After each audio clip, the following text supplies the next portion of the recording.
Hello dear students, let us understand about the disadvantages of forfeiting in this session. So forfeiting, so as we discussed, like it is a financial agreement. Basically it is used in international trading. So where for the exporters to enable the financial dealings to sell their medium to long term receivables. So that is a major work this forfeiters they will provide. So later date they'll be getting the payment from the importers. So export from the exporters to the exporters for providing the instant cash payment.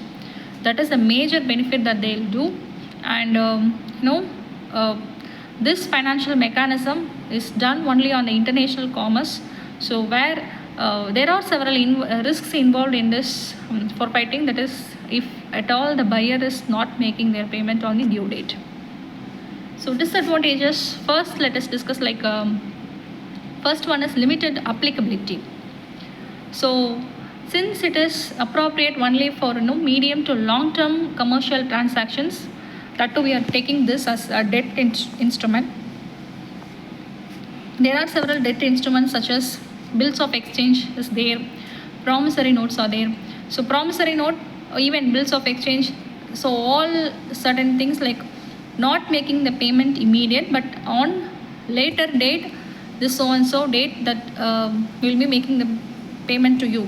So that is that promissory note, even that kind of process, the same way this also applies. So but that and all, it is suitable only for short term, but here it is not like that. So this is like such a huge process. So so this is what the disadvantage where we can consider over here. Next is what high transaction cost. Since it is global trading, international trading, obviously costs will be very high. Various fees like expenditures, fees like in the sense discount fees is there, handling charges, administrative expenses. So there are several costs included in this forfeiting process. So that sometimes it feels difficult for the different parties to handle. So next is limited market reach. Again, market reach in the sense it is what very limited. It is what very constrained. Why? Since it is mainly employed only on international trading. So most of the buyers and sellers, they are not involved in this international. Very few will be that kind of buyers and sellers. That is what very limited category. So that is why it is mentioned here as limited market reach. We cannot reach any bulk number of customers. Okay.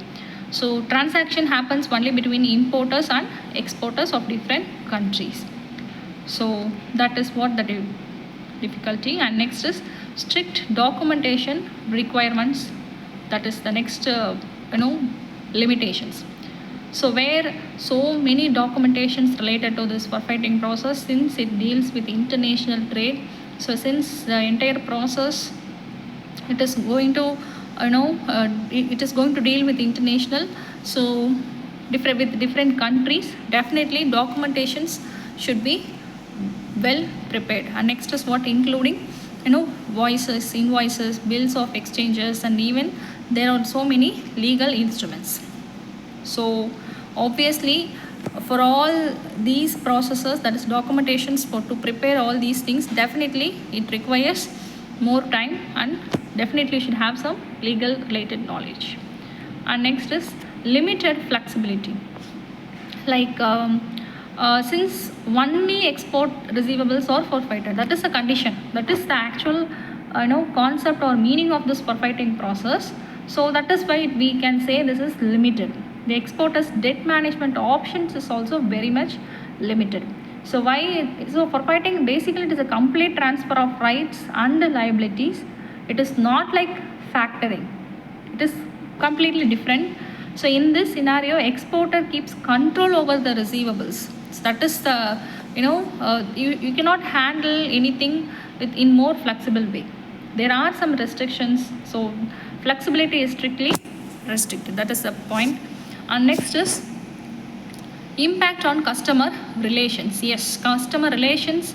so that sometimes it may get spoiled, a direct relationship with the exporters to engage with them. So that kind of dealing sometimes it feels difficult.